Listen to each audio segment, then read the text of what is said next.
Nagsimula ang kwento sa ating bida na si Michael na mayroong asawa na nagngangalang Karen at may matalinong anak na si Danny. Si Michael ay nagtatrabaho bilang isang matagumpay na insurance salesman sa nakalipas na 10 taon. Ngunit bago pa man ang kanyang trabahong ito, si Michael ay naging isang pulis sa loob ng 7 taon at ang pag-alis niya sa departamento ay isang misteryo. Sa partikular na araw na ito, tulad ng pangkaraniwan, hinahatid siya ng kanyang asawa sa istasyon ng tren para sa kanyang regular na pagko-commute papunta sa trabaho. Sa loob ng 10 taon niyang pagko-commute, naging pamilyar siya sa karamihan ng mga pasahero sa kanyang karaniwang tren at ang ilan pa ay kanyang naging mga kaibigan tulad ni Walt. Gayunpaman, pagdating niya sa trabaho, ang kanyang masayang araw ay napalitan ng hindi inaasahang pagkakataon. Ipinatawag siya ng kanyang amo sa opisina at sa hindi malamang dahilan si Michael ay tinanggal sa kanyang trabaho. Sa kabila ng pagpapaliwanag niya sa kanyang amo na kailangan niya ang trabaho dahil may binabayaran siyang bahay at ang kanyang anak ay magka-college, wala pa ring magawa ang amo kundi tanggalin siya. 10 taon ng kanyang buhay ay tila nasayang, lalo na't 5 taon pa ang layo niya sa pagreretiro at sa pagiging 60 years old, paniguradong mahihirapan siyang maghanap ng bagong trabaho. Higit pa rito, si Michael at ang kanyang asawa ay hindi nagtabi ng anumang emergency fund o ipon. Nangangailangan din sila ng pera para sa pag-aaral ng kanilang anak. Upang mapawi ang kanyang kalungkutan, nagpasya si Michael na bumisita sa isang bar at uminom ng beer. Dito ay nakipagkita siya sa kanyang dating kaibigang pulis na nagngangalang Alex Murphy na kanyang naging partner sa loob ng 7 taong serbisyo. Habang nag-uusap, ibinalita sa telebisyon ang tungkol sa isang lalaking city planner na sinasabing nagpakamatay matapos tumalon sa building. Inamin ni Michael na hindi pa niya sinasabi sa kanyang asawa ang tungkol sa kanyang pagkatanggal sa trabaho. Nakita rin nila sa bar ang kanilang dating kasamahan sa departamento na si Dave Hawthorne na ngayon ay isa ng kapitan. Maya-maya pa, nagtungo na si Michael sa istasyon ng tren upang umuwi. Habang papasakay, hindi sinasadyang nabunggo siya ng isang tao at sa kanyang gulat, napagtanto niya na ang taong iyon ay dinukot ang kanyang telepono mula sa kanyang bulsa. Sa kasamaang palad, ang pintuan ng tren ay biglang nagsarado dahilan upang hindi na niya mabawi ang kanyang telepono. Dahil wala nang ibang magagawa, nagpasya si Michael na umupo na lang at hintaying makauwi. Sa hindi inaasahan, nilapitan siya ng isang babae na nagpakilalang Joanna at umupo sa kanyang tabi upang makipag-usap.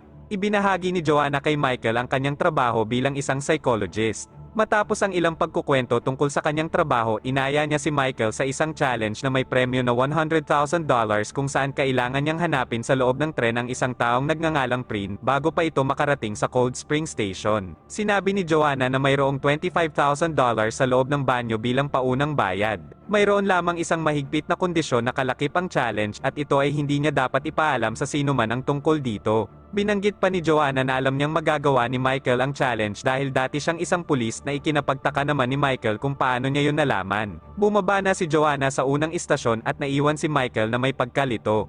Pumunta siya sa banyo at natuklasan nga ang $25,000 na nakatago at napagtantong totoo ang sinasabi ni Joanna. Dahil sa matinding problemang pampinansyal, nagpasya si Michael na kunin ang pera. Wala siyang balak na hanapin si Prin at nagplanong bumaba sa paparating na istasyon. Gayunpaman, nang huminto ang tren at si Michael ay naghahanda ng lumabas, isang batang babae ang lumapit at iniabot ang isang sobre sa kanya bago magbabala na kailangan niyang ituloy ang kanyang nasimulan. Ang sobre ay naglalaman ng $299 wedding ring ng kanyang asawa. Bigla niyang napagtanto na nasa panganib ang kanyang pamilya at pinipilit siya ni Joanna na hanapin si Prin. Hiniram ni Michael ang telepono ng kanyang kakilalang pasahero na si Tony upang subukang tawagan ang kanyang asawa, ngunit hindi niya ito makontak. Sinubukan rin niyang tawagan si Murphy, ngunit hindi rin ito makontak kaya sa halip ay nag-iwan na lang siya ng voicemail na nagpapaliwanag ng kanyang problema.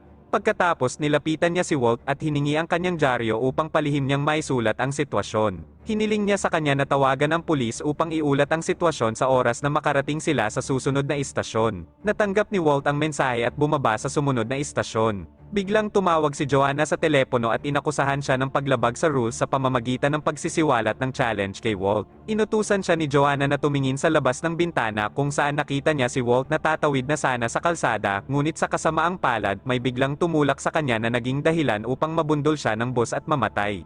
Binalaan siya ni Joanna na ito ang mangyayari kung susubukan niyang tumakas sa challenge. Inutusan siya na hanapin ang taong nagngangalang Prin at pagkatapos ay ilagay ang tracker sa bag nito. Kalaunan ay sinimula ni Michael na sumunod sa kanyang mga utos at nagsimula siya sa pamamagitan ng masusing pagsisiyasat sa bawat tiket ng mga pasahero sa tren. Kung ang butas sa kanilang tiket ay nasa number 7, ipinapahiwatig nito na ang pasahero ay patungo sa Cold Spring Station. Pagkatapos suriing mabuti ang bawat bagon ng tren, pinaliit ni Michael ang kanyang paghahanap sa 6 na individual na pawang patungo sa Cold Spring Station at wala ni isa sa kanila ang nakikilala niya. Isang lalaking nakapula, upuan na walang laman, babaeng nurse, African-American na lalaki, blondie na babae, at isang lalaking broker. Naunang nilapitan ni Michael ang broker, ngunit may pagka-arogante ito sa kanya at tinawag pa siyang matandang mahirap. Dahil sa pagkainis, binigyan siya ni Michael ng isang malutong na pakyu bago umalis. Sumunod ay nilapitan ni Michael ang babaeng blondie, ngunit sa hindi malamang dahilan tila umiiwas siya sa kanya at agad na lumayo. Sinundan niya ito, ngunit aksidenteng nahulog ang bag na naglalaman pala ng mga pekeng ID ng kanyang boyfriend para sa panloloko. Nagtanong ang babae kung isa bang pulis si Michael na sinagot naman nito na hindi. Humingi siya ng tawad at sinabihan ang babae na kung talagang mahal siya ng kanyang boyfriend, hindi niya ito ipapagawa sa kanya. Maya-maya, nakaisip ng isang ideya si Michael kung saan sinabihan niya ang konduktor ng tren tungkol sa kahina-hinalang nurse at hiniling sa kanya na suriin ang bag nito. Habang tumatanggi ang nurse sa pag-check sa kanyang bag, isang lalaking nagngangalang Dylan ang umupo sa walang laman na upuan na may ticket na number 7. Napansin ni Michael si Dylan na tila naalarma sa ginagawa ng konduktor at nagpasyang umalis dala ang kanyang bag habang may kausap sa telepono. Sinundan nito ni Michael, ngunit bigla siya nitong inatake sa sumunod na bagon dahil sa pagsunod. Nang banggitin ni Michael ang pangalan ni Prin, naghinala si Dylan at nagpatuloy ang pag-aaway ng dalawa hanggang sa hayaan ni Michael na manalo si Dylan upang mailagay ang tracker sa kanyang bag.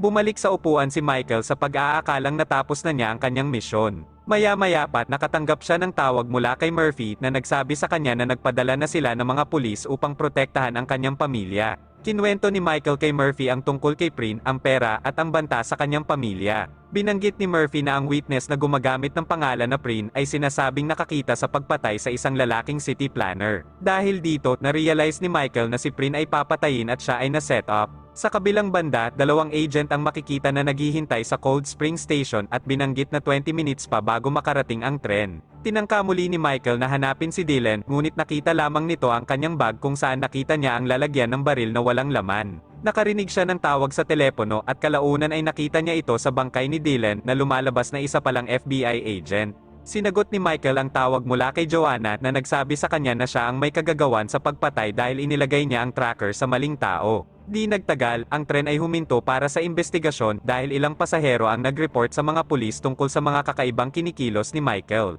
Nagtago si Michael sa tabi ng bangkay ni Dylan, ngunit na-stuck siya sa loob matapos aksidenteng natapakan ng pulis ang lock. Lumabas si Michael sa tren nang mag-start itong muli at pagkatapos ay mabilis na tumakbo pabalik sa tren. Ang kanyang bag ay naipit at nang babawiin na niya ito, lumipad ang lahat ng pera maliban sa ilang daang dolyar. Nang makabalik, nakaisip ng ideya si Michael upang maging madali ang kanyang paghahanap kay Prin kung saan sinira niya ang mga aircon ng bawat bagon maliban sa pinakahuli na nagresulta upang lumipat doon ang lahat ng pasahero. Itinuring ni Michael ang 5 pasahero bilang potensyal na si Prin dahil hindi pa niya nakikita noon ang mga ito sa tren.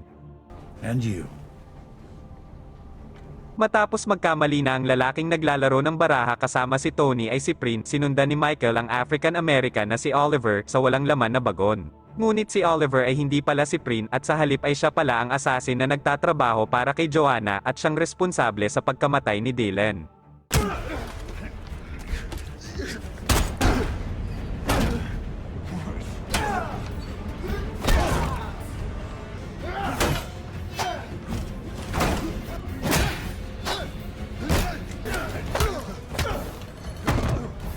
Sinubukan siyang tapusin ni Oliver sa pamamagitan ng pagtulak sa kanya sa labas, ngunit nakalamang si Michael at sinaksak siya sa leeg bago ihagis sa bintana at mabunggo ng dumaan na tren. Pagkatapos kunin ang baril, bumalik si Michael at pinaghinalaan niya ang nurse dahil siya na lang ang natitirang potensyal na Prin matapos bumaba ang broker sa kasalukuyang istasyon. Umupo si Michael at sinubukan siyang kausapin sa pamamagitan ng pagtatanong kung bakit siya pupunta sa Cold Spring, ngunit hindi siya nito pinansin at nagpas siyang umalis matapos tanungin ni Michael kung ano ang laman ng kanyang bag. Pinigilan siya ni Michael at sinabing nanganganib ang kanyang buhay, ngunit nagpupumilit pa rin ang nurse na makaalis kaya inilabas ni Michael ang baril. Hiningi niya ang cellphone ng nurse sa pag-aakalang nakikipag-ugnayan siya kay Joanna, ngunit pinaliwanag nito na kausap niya ang kanyang boyfriend. Nang malaman na totoo ang kanyang mga sinasabi, humingi ng paumanhin si Michael. Sa sandaling malapit na sila sa Cold Spring, unti-unting napagtanto ni Michael na si Prin ay ang tao na hindi niya pinaghihinalaan noon. Naalala niya ang babaeng pasahero na lumipat ng upuan dahil sa nakakairitang katabi. Ang pangalan ng babae ay Sofia at wala siyang alam sa mga nangyayari dahil nakikinig siya ng kanta ni Taylor Swift sa kanyang headphone. Ang pangalan na Prin ay nagmula sa kanyang binabasang libro at ang bida nito ay si Hester Prynne. Nalaman ni Michael na nasaksihan ni Sofia ang pagpatay at kailangang tumestigo sa dalawang FBI agent na naghihintay sa Cold Spring Station. Sa tawag, inutusan siya ni Joanna na tapusin na si Prin upang makasama na niya ang kanyang pamilya, ngunit tumanggi si Michael na gawin ito. Dahil sa ginawang pagtanggi, sinabi sa kanya ni Joanna na ngayon ay silang lahat ay kailangang mamatay. Agad na inutusan ni Michael ang konduktor na ihinto ang tren, ngunit sa hindi inaasahan, nagdulot lamang ito ng pagsabog. Ang tren ay umandar ng napakabilis at lumagpas pa sa Cold Spring Station at hindi nila magawang ipahinto ang tren dahil namatay na ang nagmamaneho mula sa pagsabog. Habang malapit na ang tren sa pag-crash, sinusubukan ni Michael at ng konduktor na tanggalin ang kanilang bagon mula sa natitirang bahagi ng tren. Nagawa itong matanggal ni Michael sa tulong ng konduktor, ngunit nakadikit pa rin ang bagon dahil sa kadena. Tinulungan siya ng konduktor na alisin ito, ngunit nag-crash ang tren na nasa loob pa rin ang konduktor, habang si Michael ay nagawang makatalon at makaligtas dahil sa tulong ng isang pasahero.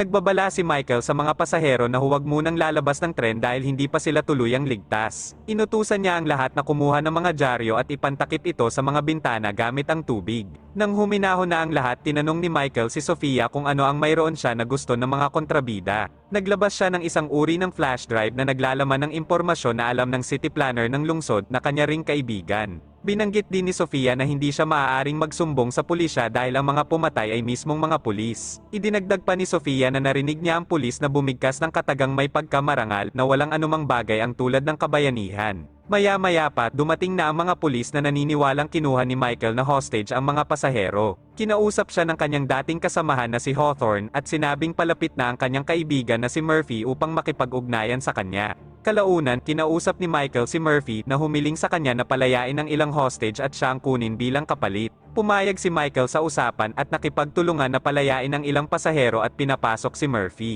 Nagtanong si Michael kung ano ang mga nalalaman niya sa kaso ni Prin, ngunit sinabihan siya ni Murphy ng katagang walang sino man ang marangal at walang bagay na tulad ng kabayanihan. Nang marinig ito, napagtanto ni Michael na ito ang katagang sinasabing narinig ni Sofia sa mga pulis na pumatay. Sa una ay tumatanggi si Murphy sa paratang, ngunit sa huli ay inamin niya na sinetap niya siya dahil alam niyang nangangailangan ng pera si Michael. Nirekomenda ni Murphy na sumuko si Michael kung nais pa niyang makita ang kanyang pamilya.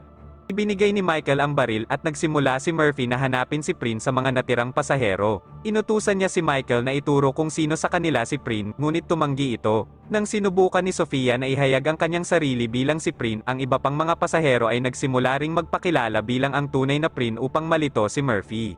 I'm Prin, and I know what you did your best.